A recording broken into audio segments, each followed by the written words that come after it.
Emily had always believed in love, the kind that weathers storms and stands resilient against time. She and Daniel had been married for 8 years, their love once burning bright like a summer sunset. But lately, something had changed. Daniel had become distant. His phone, once left carelessly on the nightstand, was now always in his pocket, screen turned away. Late nights at the office turned into weekend business trips. The scent of unfamiliar perfume clung to his shirts. At first, she convinced herself she was imagining things. Love required trust, didn't it? But trust without proof was just a fool's comfort. One evening, while Daniel was in the shower, his phone buzzed on the nightstand. A single notification glowed on the locked screen. "I can't stop thinking about last night. Same time tomorrow? Red heart." Emily felt her stomach plummet. A cold wave of rage and nausea twisted inside her. Her hands trembled as she clicked on the message, unlocking a hidden world she wished she'd never seen. The woman's name was Sophie, and their messages painted a vivid picture of betrayal, secret rendezvous, stolen kisses, whispered promises. It wasn't just an affair. It was a relationship. Her heart pounded in her ears as Daniel stepped out of the bathroom, towel wrapped around his waist. He flashed her a tired smile. "Long day at work," he said, completely unaware that the world he had built on lies was crumbling. Emily forced herself to smile back. She had seen enough movies to know that blind rage led to foolish mistakes. She wouldn't cry. She wouldn't scream. She would plan. Over the next week, Emily played the role of the devoted wife while carefully laying the groundwork for her revenge. She hired a private investigator to gather undeniable proof. The pictures were damning.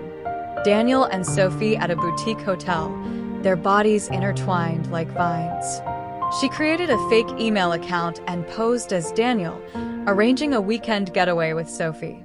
She reserved the honeymoon suite at a luxurious beachside resort, the same one she and Daniel had stayed at years ago.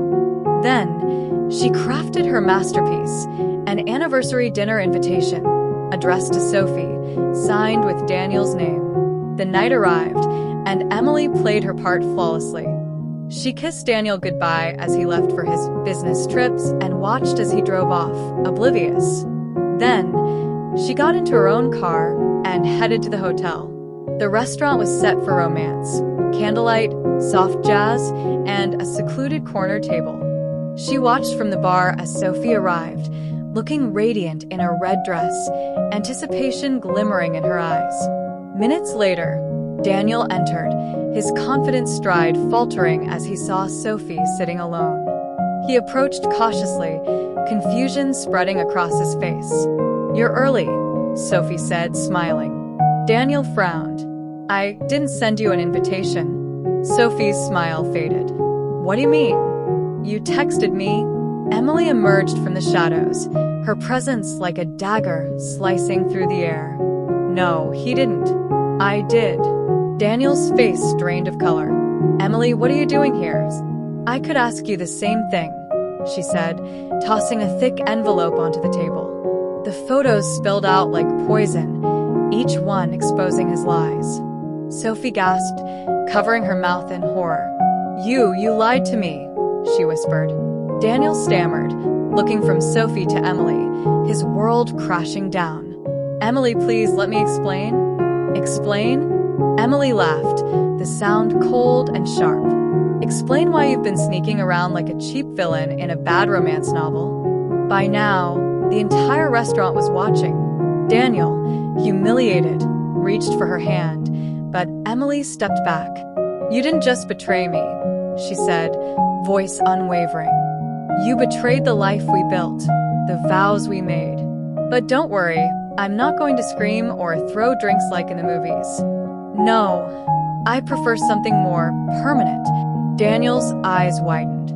"Emily." She slid an envelope across the table.